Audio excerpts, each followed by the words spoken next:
이번 8월은 여러분 잘 아시다시피 계속 예배를 인도하시는 목사님께서 오셔서 저희 예배 회복을 위해서 말씀을 전해주고 계십니다. 또 오늘 귀한 원유경 목사님 예배 인도해 주시고 또 말씀 전해 주실 텐데요. 오늘 말씀은 사무엘하 6장 11절에서 23절까지의 말씀입니다. 우리 다 그 자리에 좀 일어나서 한 절씩 교독하도록 하겠습니다.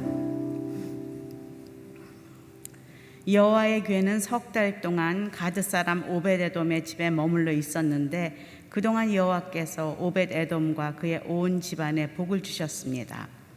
그때 다윗 왕은 여호와께서 하나님의 괴로 인해 오벳에돔의 집안과 그가 가진 모든 것에 복을 주셨다 하는 말을 듣게 됐습니다. 그러자 다윗이 기뻐하면서 내려가 오벳에돔의 집에서 하나님의 궤를 모셔다가 다윗 성에 두었습니다. 여호와의 궤를 맨 사람들이 6걸음을 갔을 때 다윗은 소와 살찐 양으로 제사를 드렸습니다.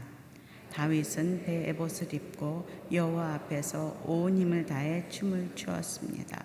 다윗과 이스라엘의 온 집들이 나팔을 불고 환호하며 여호와의 궤를 모셔왔습니다.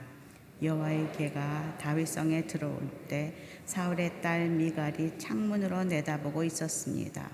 미갈은 다윗 왕이 여호와 앞에서 껑충껑충 뛰며 춤추는 것을 보고 마음속으로 비웃었습니다. 여호와의 궤를 모셔다가 다윗이 세워둔 장막 가운데 미리 준비해 놓은 자리에 두고 다윗은 여호와 앞에 번제와 화목제를 드렸습니다. 다윗은 번제와 화목제를 드리고 난 뒤 전능하신 여호와의 이름으로 백성들을 축복했습니다. 그리고 남녀를 가리지 않고 온 이스라엘 사람들에게 각각 빵 한 덩이와 고기 한 조각과 건포도 빵 한 덩이씩을 주었습니다. 그 후 백성들은 모두 각각 자기 집으로 돌아갔습니다. 다윗이 자기 가족을 축복하려고 집에 돌아왔습니다. 그때 사울의 딸 미갈이 나와 다윗을 맞으며 말했습니다. 오늘 이스라엘의 왕이 정말 분만하시더군요. 신하의 계집종들 앞에서 몸을 드러내시다니요. 다윗이 미갈에게 말했습니다. 나는 하나님 앞에서 그렇게 춤춘 것이요 그분이 당신 아버지와 당신 집안 대신 나를 선택해 여호와의 백성 이스라엘의 통치자를 세우셨으니 나는 언제든 여호와 앞에서 기뻐 뛸 것이요. 22절 23절 같이 읽겠습니다. 내가 이것보다 더욱 채통 없이 행동해 스스로 낮아져도 당신이 말한 그 계집종들은 나를 우러러 볼 것이요 이 일로 인해 사울의 딸 미갈은 죽을 때까지 자식을 낳지 못했습니다. 아멘. 앉아 주십시오. 오늘 말씀 전해줄 원유경 목사님은요 SNS 청년부를 담당하고 계시고 홀리임팩트 화요 성령 집회를 또 인도하시는 귀한 우리 여성 목사님이십니다.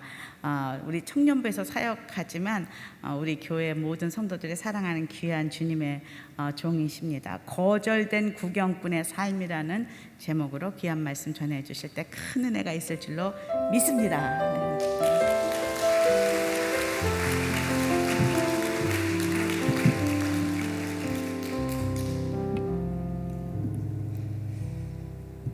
할렐루야.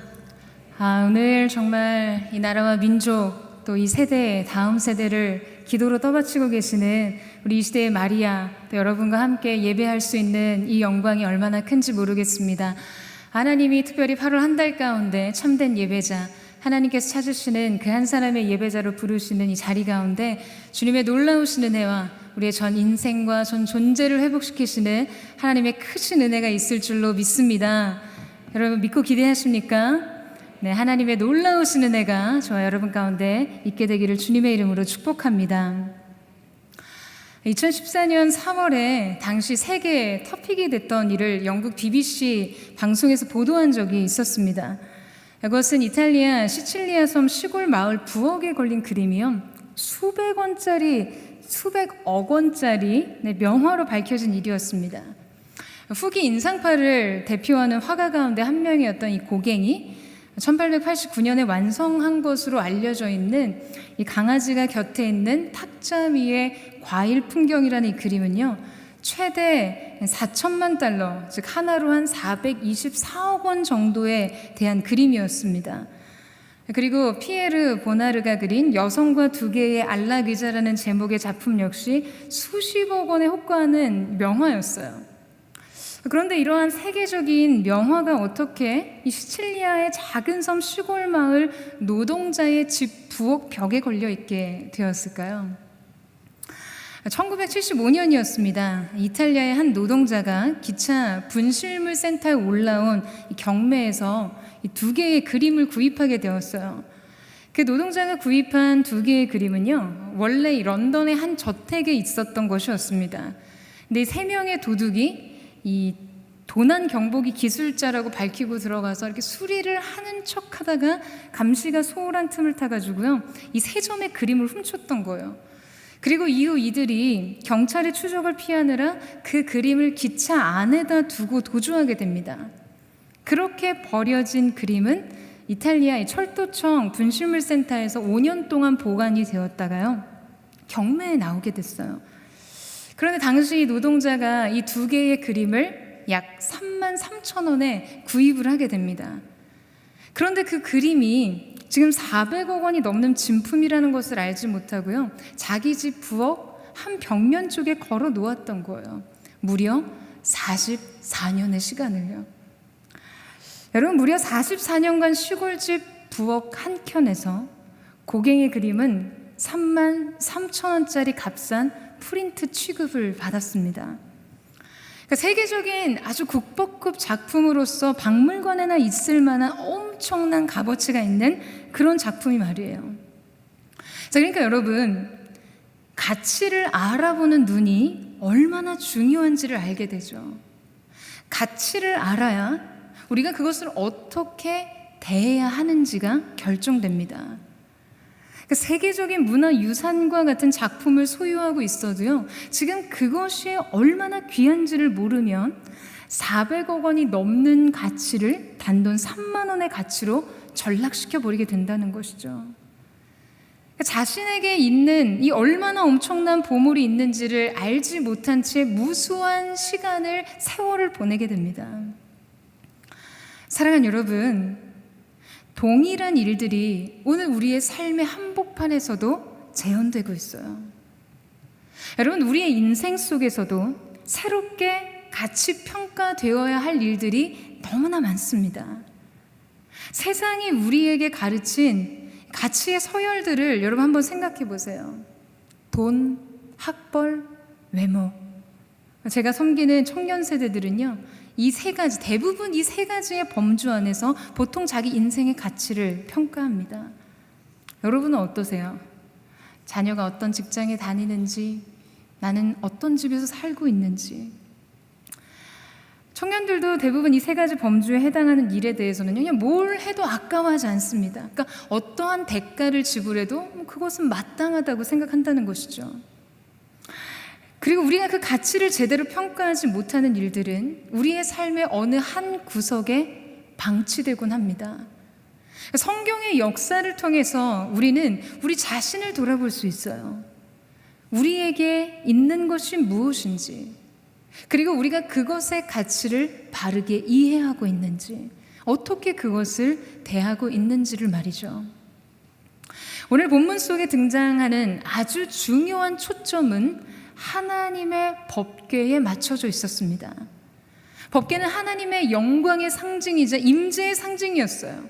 하나님께서 그 백성들 가운데 함께 하신다는 것을 보여주는 가장 강력한 약속의 표징이자 장차 육신을 입고 자기 백성들 속에 거하실 그리스도를 구약의 백성에게 보여주는 매우 중요한 거룩한 상징물이었습니다.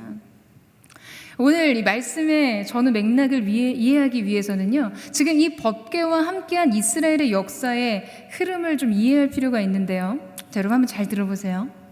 이스라엘 백성들은 어디를 가나 법궤와 함께 생활을 했습니다.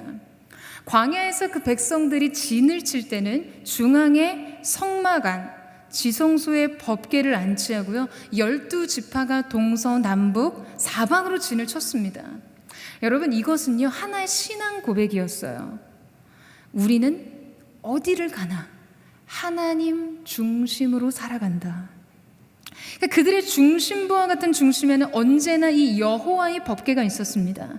그리고 그들이 광야를 행진할 때는요, 2km 정도 앞에서 제사장들이 어깨에 그 법궤를 메고 모든 백성들이 그 법궤를 바라보며 뒤따를 수 있도록 그들 앞에 모시고 나아갔어요. 그러니까 하나님의 인도하심, 그분의 앞서 행하심을 따라 살아간다는 삶의 고백이자 그것이 그들 인생의 영적인 질서였습니다. 그런데 엘리 제사장 시대에 이 블레셋과의 전쟁에 이 법궤를 모시고 나갔다가 그들의 범죄로 인해서 그 법궤를 블레셋에게 빼앗겼습니다. 그래서 이 블레셋 군사들이 이 여호와의 법궤를 다곤 신전 안에다 놓아뒀더니 여러분 그때 어떤 일이 일어났었죠? 그들이 섬기는 다곤 신이 하나님의 법궤 앞에 엎드려졌는데요, 얼굴은 땅에 닿고 머리가 부서지고 두 손목은 끊어지고 무릎이 꿇어진 채 문지방에 쓰러져 있었어요. 그러니까 법궤가 가는 곳마다 너무나 크고 두려운 일들이 발생하게 되죠. 그래서 이때 블레셋 사람들이 수레에 법궤를 실어서 다시금 이스라엘로 돌려보냈습니다. 자, 그럼 여러분 생각해 보세요. 그러면 이스라엘은 어떻게 했어야 했을까요? 그 법궤를 왕이 거하는 수도에 모셔와야 했죠. 왜냐하면 그것이 그들의 신앙 고백이었기 때문에요. 그런데 사울 왕은 그렇게 하지 않았습니다. 그는 하나님을 사랑하고 섬기는데 별로 관심이 없었어요. 뿐만 아니라 영적인 가치를 알아보는 시야를 완전히 상실했습니다. 그래서 이스라엘 땅으로 여호와의 법궤가 돌아오고도 50년의 시간 동안 하나님의 법궤가 유다 변방 아비나답의 집에서 있게 되었어요. 그 블레셋의 법궤를 빼앗기고 약 70년 동안 하나님의 법궤가요, 이스라엘 중심에 들어오지 못했습니다. 마치 이탈리아 시칠리아 섬 시골집 부엌에 걸려있던 이 고갱의 그림처럼요. 누구도 이 영광의 가치를 이해하지 못했어요. 알아보지 못하고 사랑하지 않은 채 그렇게 오랜 시간이 방치되어 있었습니다. 그런데 이러한 영적인 무지와 사랑이 어두워진 시대를 뚫고 유다 변방 아비나답의 집으로 향한 한 시선이 있었어요. 바로 하나님의 영광의 가치를 아는 사람, 하나님의 임재를 목말라하고 사랑했던 다윗의 시선이었어요. 그는 잃어버린 영광을 시대 속에 재발견하는 사람이었습니다. 여러분, 다윗은요, 온 이스라엘의 왕이 되자마자 가장 먼저 수도로 하나님의 약속하신 땅의 심장부인 이 예루살렘을 수도로 정하게 됩니다. 그리고 지금 그 중심에 있어야 했던 법궤를 기억했던 것이에요. 민족의 신앙을 회복하고 이 땅의 진정한 왕은 나 다윗이 아닌 하나님이심을 보여주는 선언, 그 법궤의 안치를 열렬히 사모했어요. 사랑하는 여러분, 이 시대에 정말 필요한 사람이 바로 이 다윗과 같은 사람입니다. 하나님께서 그리워하시는 이 한 사람 다윗, 인류의 역사를 통틀어서 하나님이 자신의 그분의 마음에 합한 사람이라고 칭하신 이 다윗이요. 우리가 이 다윗을 조명해 볼 때마다 그가 이렇게도 특별하게 평가될 수밖에 없었던 그 이유가 무엇인지를 알게 됩니다. 바로 다윗의 가치가 하나님과 일치했기 때문이었어요. 여러분, 다윗이 하나님의 법궤를 예루살렘 중심부로 옮겨오고자 했던 이유는요, 아주 명확했습니다. 그가 예루살렘의 통치권 확립을 끝내자 그는 법궤를 모셔옴으로써 자기 백성에게 이 메시지를 주고 싶었던 것이죠. 이스라엘은 왕이 통치하는 곳이 아니라 하나님께서 경배를 받으셔야 하는 곳이다. 할렐루야. 여러분, 여러분의 삶의 중심에도 지금 이 메시지가 선언되고 있으십니까? 인간 중심의 세계, 나 중심의 인생, 아니 어쩌면 자식 중심의 삶, 이것만이 여전히 우리 인생의 모토일까요? 여러분, 그런데 이 사상이 얼마나 위험한 것인지를 극명하게 보여주는 장면이 바로 오늘 본문 전에 등장하고 있어요. 하나님 앞에 거룩한 의식의 현장이 누군가에겐 죽음과 재앙의 현장이 될 수 있다는 사실까지를 보여주면서 하나님께서 오늘 우리에게 경고하시고자 하는 것은 무엇일까? 여러분, 우리가 익히 알다시피 이 엄청난 역사적인 현장 속에서요, 웃사가 죽습니다. 근데 여러분, 왜 죽었을까요? 우리가 성경을 깊이 있게 해석하지 않으면 웃사의 심판과 죽음은요, 자비의 하나님, 긍휼의 하나님, 그런 하나님께 있어서는 너무나 잔인한 처사라고 느껴질 수 있어요. 하지만 여러분, 하나님께서 진짜 중요하게 생각하시는 그분의 가치를 이해하고 나면요, 지금 그가 완전히 그의 인생의 트랙을 벗어나 잘못된 방향을 향해 질주하는 것처럼 잘못된 길을 가고 있었다는 것을 알게 됩니다.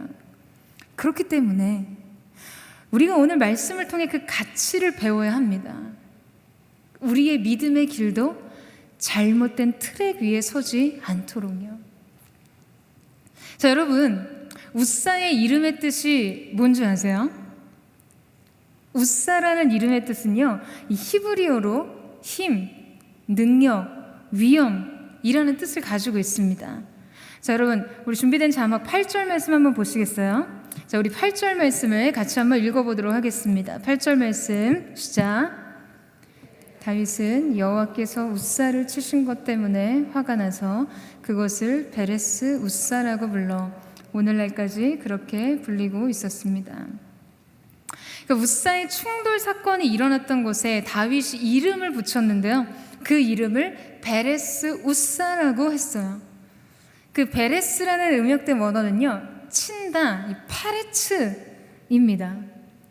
그러니까 이게 어떠한 의미가 되냐면 하나님께서 인간의 힘과 능력을 치셨다는 의미로 해석이 되는 거예요.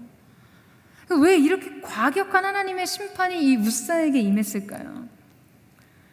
여러분, 웃사는 이 법궤의 이동 행렬 속에서 소가 날뛰자 그 법궤를 붙잡았어요. 그 법궤가 떨어질까 봐요. 그러니까 이 웃사의 행동만을 보자면요, 아니 이게 그렇게 죽을 일인가 라는 생각을 하게 됩니다. 어쩌면 하나님의 법궤를 위하는 마음으로 뭐 반사적인 행동이었다라고 해석될 수 있으니까요. 여러분, 그러나 하나님께서는 모세의 율법을 통해서 하나님의 거룩한 성물을 어떻게 다뤄야 하는지에 대해서 굉장히 분명하게 명시해 두셨습니다. 여호와의 법궤는 누구도 손댈 수 없었어요. 그 누구도 말이죠. 민수기 4장 15절 말씀에 보면 행진을 할 때 성소의 성물은 만지지 말라고 경고하시면서 너희가 손을 대면 죽게 될 것이라고 말씀하셨어요. 그러니까 웃사는 아비나답의 아들로 하나님의 거룩한 성물을 어떻게 다뤄야 하는지에 대해서 분명한 가르침을 받았던 사람이었습니다. 그럼 그걸 알았음에도 불구하고 왜 웃사는 그렇게 행동했을까요? 여러분, 바로 이 질문에 지난 70년의 시간 동안 아비나답의 집에 그 어떠한 하나님의 축복도 없었음을 설명해주는 답이 있습니다. 그들에게는 가장 영광스러운 가치, 하나님의 임재와 그분의 존엄에 대한 겸손함, 겸비함이 없었어요. 그것을 존귀하게 여기는 하나님에 대한 경외감이 없었습니다. 하나님의 하나님 되심을 인정하는 그 마음의 중심이 없었다는 것이죠. 그는 자신의 힘과 능력으로 인생을 사는 사람이었고 그것이 하나님의 뜻과 하나님의 말씀보다 언제나 앞섰던 사람이었던 것이죠. 그래서 이 웃사가 궤를 붙잡다라는 뜻으로 사용된 이 히브리어 아하즈라는 단어는요, 단순히 물건을 붙잡다라는 상황을 설명할 때 쓰이지 않습니다.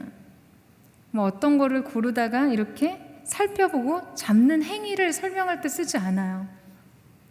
어떤 사람이 물건을 소지하고 있는, 자기 물건임을 확인하고 이건 내 거야 라는 의미로 그 물건을 딱 잡았을 때 그것을 바로 아하즈라고 표현한 것이죠. 자, 그러니까 지금 웃사는 법궤가 마치 자신에게 속한 소유물인 양 그것을 붙잡았다는 의미가 반영되어 있습니다. 자기에게 속한 부속물을 대하듯이요. 웃사는 마치 자신이 붙들지 않으면 이 법궤에 무슨 대단한 큰 문제라도 생길 것처럼 굉장히 과시적으로 행동하고 있었다는 것이죠. 그 순간 법궤는 더 이상 하나님의 말씀이 담긴 궤가 아니었고 그냥 웃사를 돋보이게 하는 장식품에 불과했습니다. 그래서 유진 피터스는요, 웃사의 이런 심리에 대해서 이런 표현을 합니다. 웃사는 자신을 하나님에 대한 책임자라고 여겼다고요. 하나님을 사물처럼 가두는 거예요. 인간이 책임하고 관리하는 대상으로요.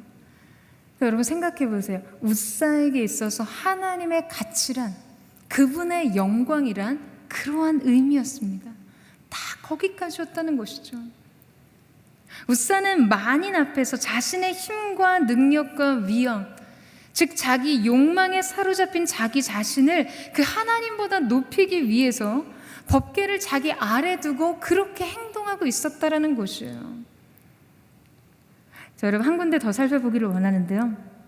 하나님께서는 이 모세에게 언약궤에 대한 규례를 주실 때 그 언약궤가 이동할 때는 반드시 제사장이 그 어깨에 법궤를 메어야 한다고 말씀하셨어요. 그런데 지금 새 수레의 궤를 끌게 하는 방식으로 언약궤를 운반하고 있었다는 것이죠. 이것은 블레셋이 궤를 이스라엘 진영으로 돌려보낼 때 사용했던 이방인이 행했던 방식이었습니다. 그런데 여러분, 다윗이 처음부터 수레에 법궤를 실어서 운반하려고 하지 않았어요. 자, 우리 사무엘하 6장 2절 말씀을 한번 보시겠어요? 우리 같이 한번 읽어보도록 하겠습니다. 시작.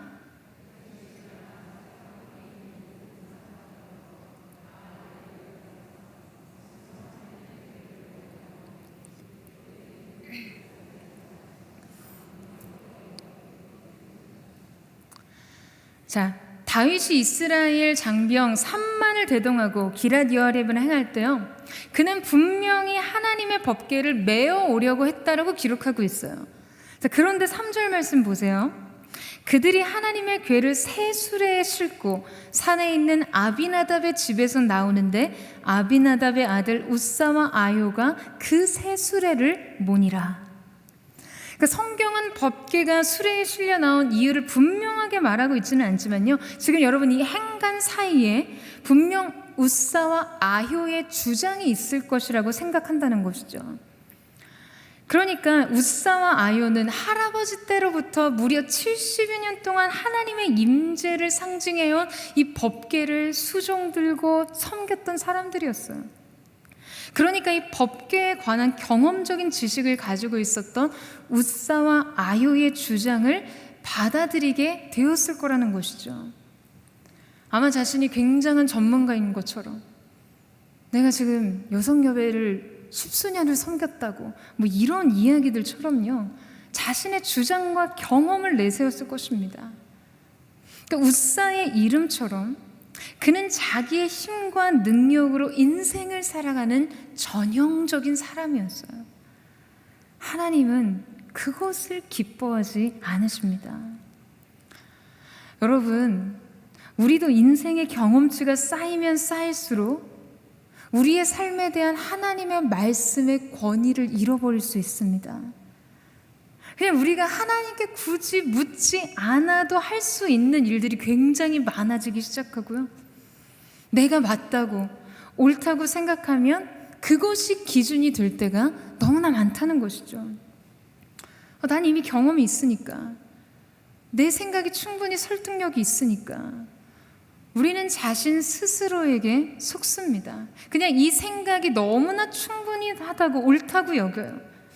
그리고 사람들도 동조해 줄 수 있어요. 인정해 줄 수 있습니다. 다윗과 그의 신복들이 웃사와 아효의 말을 따랐던 것처럼요. 그러나 여러분, 하나님께서는요, 우리의 소유나 지위, 우리의 쌓인 지식이나 경험치, 우리의 탁월한 어떤 수행 능력, 섬김의 연차, 신앙의 관록, 여러분 이런 것들에 관심이 없으십니다. 하나님은 인류 역사의 바벨탑을 한순간에 흩으신 분이세요. 우리 인생의 작은 경험치, 그에 따른 노하우, 탁월한 판단력, 이까짓 게 여러분 무슨 의미가 있겠어요? 우리가 하나님 앞에 드릴 수 있는 최선은 매 순간, 모든 순간 그분을 의지하고 하나님으로부터 인생의 답을 얻는 것입니다. 여러분 이 사실을 믿으세요? 내 인생의 경험과 노하우와 지식과 판단은 여러분 그분께 연결되어 있을 때 비로소 굉장히 가치 있는 자원이 되는 것이죠. 여러분 우리의 자녀들도 그러한 삶을 살아야만 합니다. 자기 힘, 자기 능력이 아니라 내 인생의 모든 자원이 하나님 그분의 말씀과 임재와 연결될 때 폭발력 있는 인생의 능력과 자원으로 쓰임받을 수 있도록요. 여러분 하나님께서는 우리 인생에 이 한 가지 가치에만 반응하세요. 우리가 하나님 그분을 어떻게 존중하고 있는지 우리 마음 중심을 판단하고 계십니다. 사랑하는 여러분, 우리 인생의 차이는요, 이 사실에서 비롯됩니다. 아비나답의 손자 우사, 그리고 오베데돔, 그들에게 주어진 삶의 조건은 동일했어요. 여호와의 법궤를 모시는 일이었죠. 그러나 이 두 사람에게 나타나는 인생의 결과와 열매는 너무나도 달랐습니다. 자, 여러분 한번 11절 말씀 한번 보시겠어요? 11절 말씀을 같이 한번 읽겠습니다. 시작. 여호와의 궤는 석 달 동안 가드 사람 오베데돔의 집에 머물러 있었는데 그동안 여호와께서 오베데돔과 그의 온 집안에 복을 주셨습니다. 70년 동안 법궤를 모신 그 무수한 세월 속에서도 하나님의 은혜와 축복을 찾아볼 수 없었던 이 아비나답의 집과는 다르게요, 법궤를 모신 지 약 석 달 만에 오베데돔의 집은 하나님의 엄청난 축복을 얻게 됩니다. 그러니까 여러분 그 축복이 얼마나 대단했는지 온 이스라엘이 알고 심지어는 다윗성에 있었던 다윗의 귀에까지 전해지게 되었어요. 여러분 하나님께서는 오베데돔에게서 아비나답에게서는 찾아볼 수 없었던 무엇을 발견하셨던 것일까요? 여러분 오베데돔의 이름의 뜻이 뭔지 아세요? 오베데돔의 이름의 뜻은요, 종입니다. 종이요. 자신의 인격, 자신의 의지, 자신의 생각과 방법, 자기의 계획대로 살지 않고 오직 주인의 뜻, 주인의 계획을 따라 사는 사람, 종 말이죠.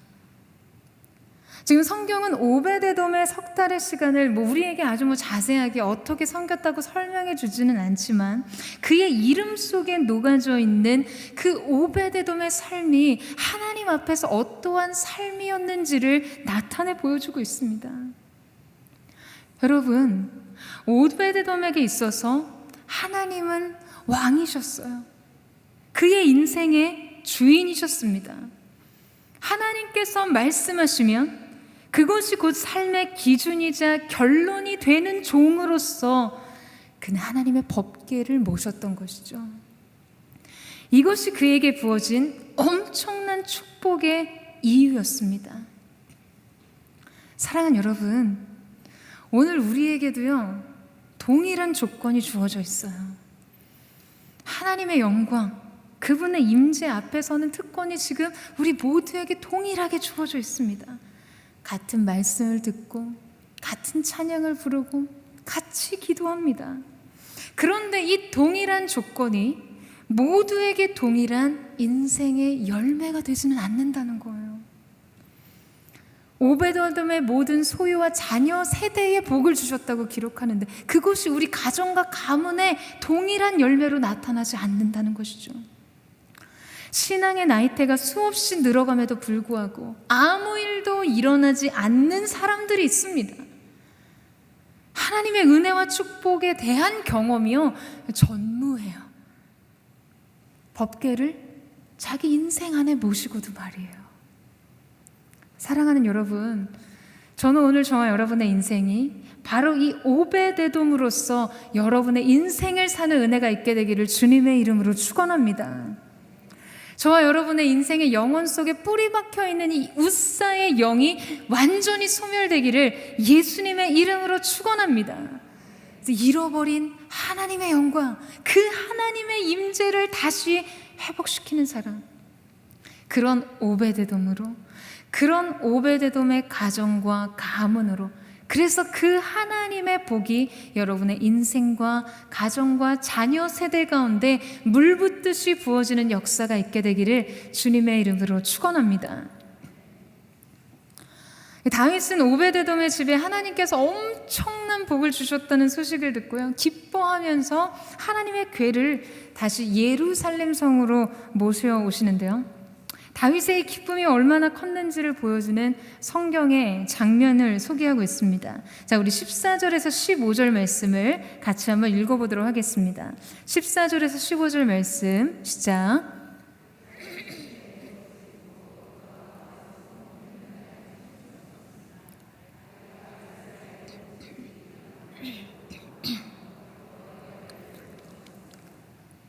자, 여러분, 여기 성경이 다윗의 드레스 코드를 소개해주고 있는데, 저희 마리아 행전하면 화이트 입으시잖아요. 근데 뭐라고 기록하냐면 베옷을 입은 다윗이라고 소개합니다. 그는 왕복과 왕관을 벗고 평민들이 입는 평범한 베옷을 입고 여호와 앞에서 온 춤을 췄어요. 그리고 이어서 다윗과 함께 온 이스라엘 집들이 나팔을 불고 환호했다고 하죠.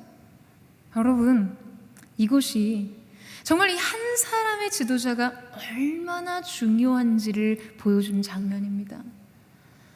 여러분, 한번 생각해 보세요. 사울 왕 때는요, 온 이스라엘은 여호와의 법궤가 어디에 있는지조차 몰랐어요.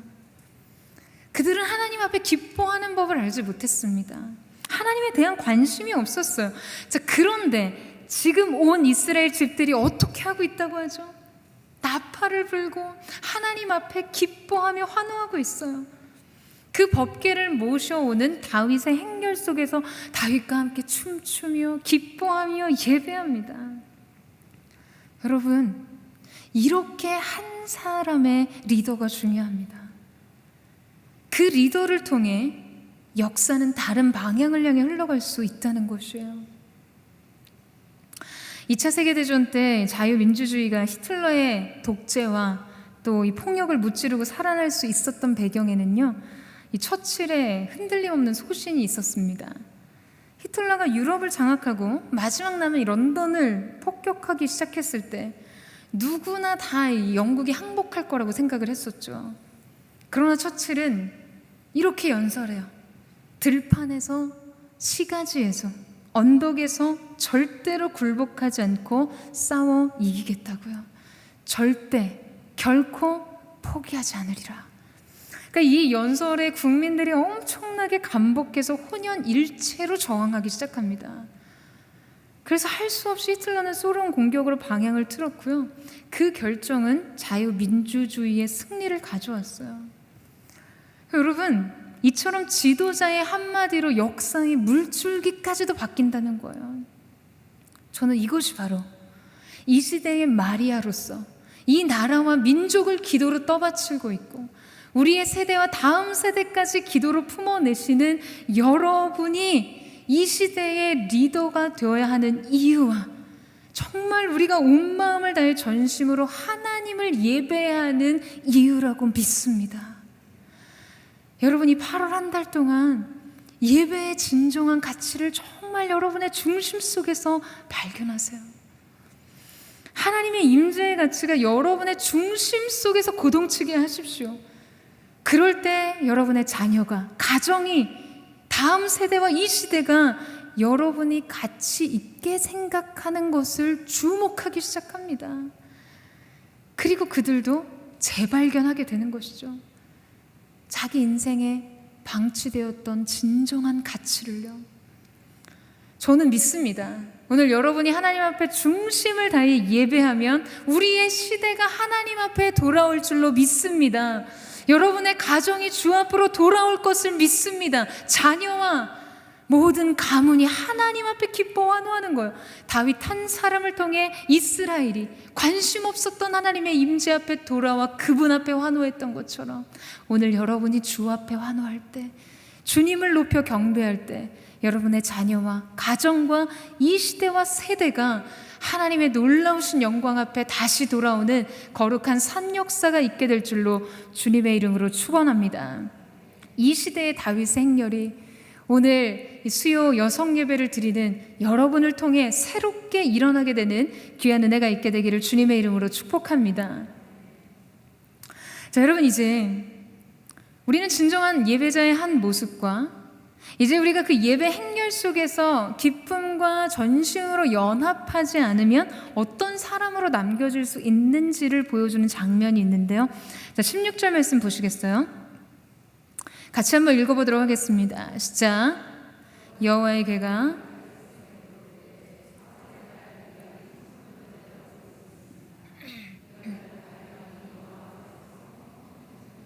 춤추는 것을 보고 마음속으로 비웃었습니다.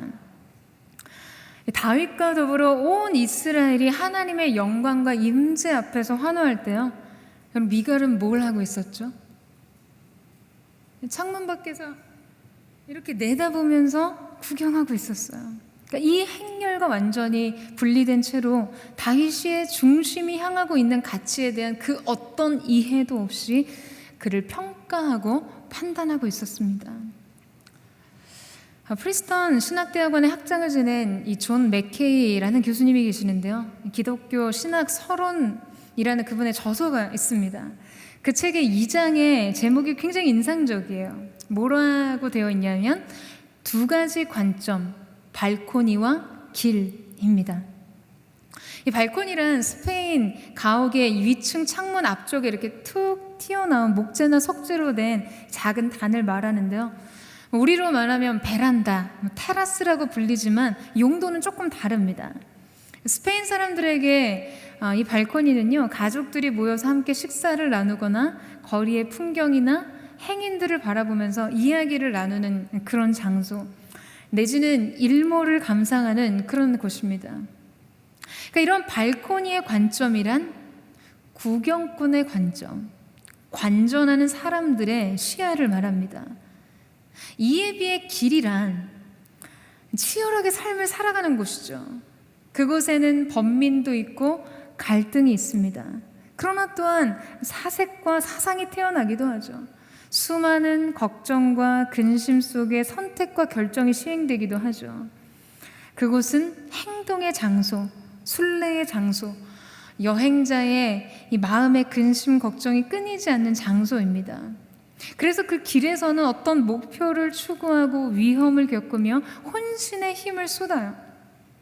그러니까 길 위의 사람은 실제적인 문제에 직면해서 그들의 미래와 또 행복에 영향을 미칠 현실적인 결정들을 내려야 하는 것이죠.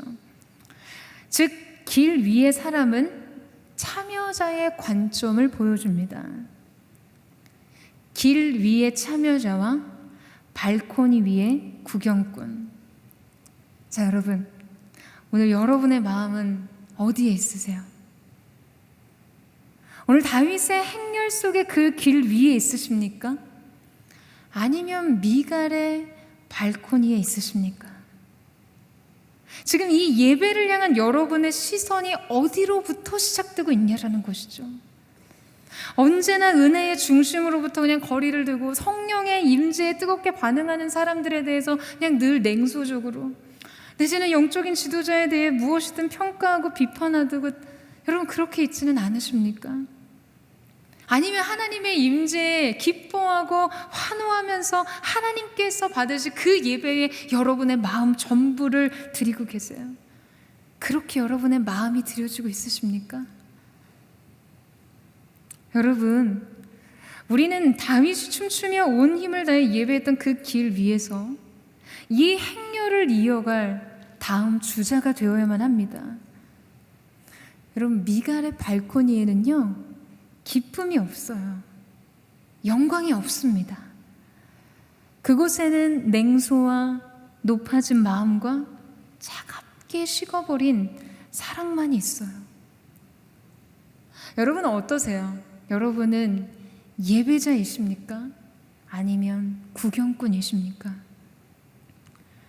오늘 이 기준을 가르는 아주 중요한 문제가 있는데요. 오늘 본문 속에서 성경 기자가 미갈을 지칭할 때 의도적으로 사용한 표현이 있습니다. 우리말 성경에는 번역되어 있지 않지만 이 원문 성경과 개역개정에는 나타나 있는데요. 자, 16절에 여호와의 괴가 다윗성으로 들어올 때 사울의 딸 미갈이, 20절에 다윗이 자기의 가족에게 축복하러 돌아오매 사울의 딸 미갈이, 23절에 그러므로 사울의 딸 미갈이, 그러니까 사울의 딸 미갈이라고 하죠. 근데 여러분, 사실 이거는 맞지 않는 표현이에요. 왜냐하면 사울왕은 이미 죽은 지 오래됐고 미갈은 지금 다윗의 아내로 그 자리에 있었기 때문이죠. 그런데 왜 성경의 기자는 의도적으로 사울의 딸 미갈이, 사울의 딸 미갈이라고 표현했을까요? 자, 이것은 그녀의 출신을 강조하면서 지금 미갈이 영적으로 어느 진영에 속해 있는 사람인지를 드러내고 있는 말씀입니다. 그러니까 하나님 앞에서 사울 왕의 삶을 보여주고 있었던, 여러분, 그 예배는 어떤 것이었죠?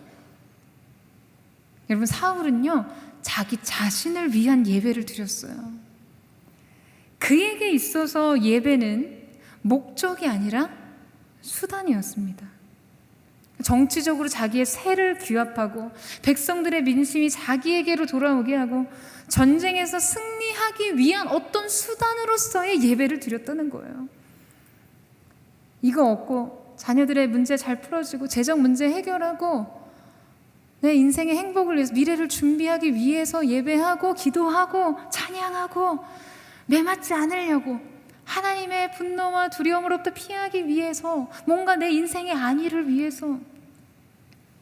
그래서 그가 하나님 앞에서 버림받았던, 여러분, 결정적인 현장이 어디였습니까? 두렵게도 예배의 자리였어요. 사무엘상 15절 말씀에 보면 아말렉과의 전투에서 하나님께서는 모든 것을 다 진멸하라고 명령하셨지만 아말렉 왕 아가를 사로잡고요, 이 사울이 양과 소와 좋은 것과 기름진 것과 어린 양의 좋은 것들을 다 남겨뒀다고 하죠. 하나님께서 사무엘을 통해서 사울을 책망하시자 사울 왕이 뭐라고 합니까? 이거 좋은 것으로 하나님 예배하려고 했다고 말해요. 그런데 그것은 사실이 아니었어요. 예배하기 위한 것이 아니라 자신을 위한 것이었습니다. 이러한 사울 왕을 버리신 하나님의 뜻이 전해짐에도 불구하고 그는 사무엘을 붙잡고 말합니다. 사무엘상 15장 30절 말씀에 사울이 대답했습니다. 내가 죄를 지었습니다. 그러나 내 백성의 장로들과 이스라엘 앞에서 내 체면을 세워주십시오. 나와 함께 가서 내가 여호와 당신의 하나님을 경배하도록 해주십시오. 그러니까 내 체면을 위해서 당신의 하나님을 경배하게 해달라고 얘기하는 거예요. 개역개정에서는요, 내 백성과 장로들 앞에서, 이스라엘 앞에서 나를 높이사, 자기를 높여주기 위해서 아무 일도 없었던 것처럼 좀 예배 인도 좀 해달라는 거예요. 여러분, 이것이 사울의 영입니다. 하나님을 높이는 예배가 아니라 자신을 높이는 예배, 자신이 영광받는 예배, 자신의 유익을 위해서 예배가 필요하고 하나님을 예배하는 것이 목적이 아닌 수단으로서의 예배라는 것이죠. 여러분, 이것은요, 지극히 인본주의적인 예배입니다. 이것이 사울의 예배였어요. 그런데 오늘 성경이 지금 전심으로 예배한 다윗 앞에 있는 미갈을 뭐라고 부르고 있습니까? 사울의 딸 미갈이요. 그는 다윗의 예배의 영이 아닌 사울의 영을 가진 사람이었어요. 영적으로 다윗의 계보가 아닌 사울의 계보에 속한 자로 지금 성경이 그를 분류하고 있었다는 것이죠. 여러분, 오늘날 많은 예배들이 얼마나 이렇게 많이 사울의 영을 담은 인본주의적인 예배로 전락했는지 아십니까? 예배는 자기 자신을 위해 있어요. 내 감정 해소, 내 문제 해결, 내 소원 성취. 여러분, 그것을 찾고 구하는 것이 예배입니까? 인간 중심의 예배, 하나님을 높이지 않고 자신의 영광을 구하는 예배, 목적이 아닌 수단의 예배로서 하나님의 가슴을 아프게 하는 예배가 여러분 우리 시대 가운데 얼마나 많은지 모릅니다. 여러분, 예배라고 해서 다 같은 예배는 아니라는 거죠. 사울도 번제를 드렸어요. 사랑하는 여러분, 예배는 철저하게 하나님을 위한 것입니다. 여러분 아멘이세요? 철저히 우리 하나님을 높이는 것입니다. 철저하게 하나님 중심으로 드려져야 합니다.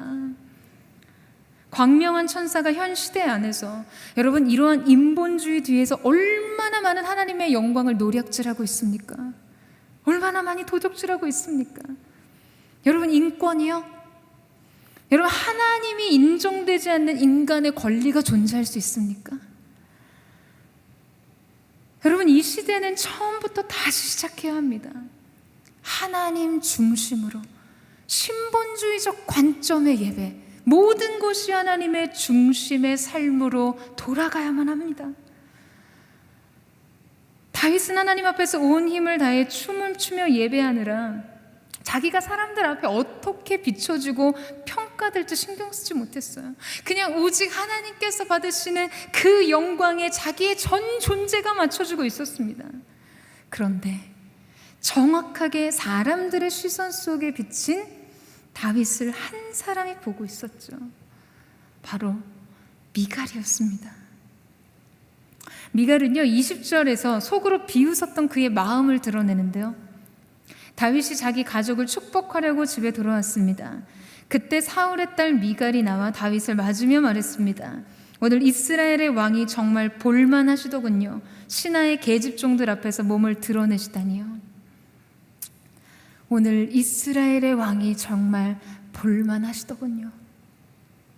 여러분, 이것이요 미갈이 하나님 앞에 가졌던 자신에 대한 인식입니다. 다윗을 온 이스라엘 백성 앞에 위엄 있어야 할 왕으로 자신을 왕비로 보았어요. 그러니까 사람들 앞에서 자신의 위치를 의식하는 것이죠. 그런데 여러분, 다윗의 관점은 달랐어요. 앞서서 다윗은 자신의 왕관과 왕복을 벗어버리고 배 에봇을 입었습니다. 정확하게 그날 다윗이 입은 복장에 대해 성경이 말하는 이유가 여기에 있어요. 지금 이 복귀의 행렬은 이스라엘의 진정한 통치자, 진정한 왕이 누구인지를 선포하는 예배였습니다. 그래서 시편에서 노래하는 다윗의 노래를 들어보세요. 문들아 너희 머리를 들지어다. 영원한 문들아 들릴지어다. 영광의 왕이 들어가시리로다. 영광의 왕이 누구시냐? 강하고 능한 여호와시요 전쟁에 강한 여호와시로다. 그러니까 예루살렘의 성문들아 머리를 들어라. 영광의 왕이 들어가신다고 왕의 행차를 알리면서 지금 한 가지 분명하게 확인시켜주고 있는 것이 있어요. 그 왕이 누구라는 것이죠? 여호와께서 곧 영광의 왕이시로다. 내가 아니라는 거예요. 다윗은 하나님 앞의 존재로 자신을 먼저 의식합니다. 사람들에게 자신이 어떤 위치에 어떤 존재 어떻게 비춰지는지에 대해선 관심을 두지 않았어요. 사랑하는 여러분, 바로 이 의식이 그를 온전한 예배자가 되게 하는 것이죠. 모든 영광을 받기 합당하신 왕은 하나님이시라는 그 선포, 다윗의 중심이 여러분 얼마나 아름답습니까? 사랑하는 여러분, 저는 다윗의 이 마음이 저와 여러분의 중심이 되기를 주님의 이름으로 축원합니다. 여러분, 사무엘하 6장은요 이렇게 끝나고 있어요. 이 일로 인해 사울의 딸 미갈은 죽을 때까지 자식을 낳지 못했습니다. 같은 영광 앞에 있었지만 다른 인생의 결과를 가진 웃사와 미갈, 같은 조건 앞에서 다른 인생의 영광과 축복을 얻은 다윗과 오베데돔. 여러분은 어떤 영적인 계보에 여러분의 이름을 올리기를 원하세요? 어떤 영적인 계보에 여러분의 자녀의 삶과 여러분의 가문의 이름이 세워지기를 원하십니까? 지금 우리 모두 정말 그 하나님의 임재 앞에서 우리 자신의 길을 선택할 수 있는 은혜가 있게 되기를 주님의 이름으로 축원합니다. 전심의 예배자로서 오늘 저와 여러분으로부터 시작되는 새로운 삶의 시작, 새로운 영적인 계보가 여러분과 가정과 가문과 자녀의 세대와 이 시대 가운데 세워지는 거룩한 은혜가 있게 되기를 주님의 이름으로 축원합니다. 이 시간 우리 함께 찬양하며 기도하며 나아갔으면 좋겠습니다. 우리 함께 찬양하며 나아갈 때 주님, 우리의 삶 속에 있는 모든 영광이 주님 앞에 올려주기를 원합니다. 주님 한 분만을 예배하며 높이며 우리의 인생 속에 숨겨져 있던 모든 다윗의 그 기쁨이 다시금 회복되고 사울의 영과 웃사의 영이 깨어지는 새 은혜의 역사가 기름 부어지게 하여 주시옵소서. 우리 함께 고백하며 나아가겠습니다. 주님 큰 영광 받으소서. 주님 큰 영광 받으소서.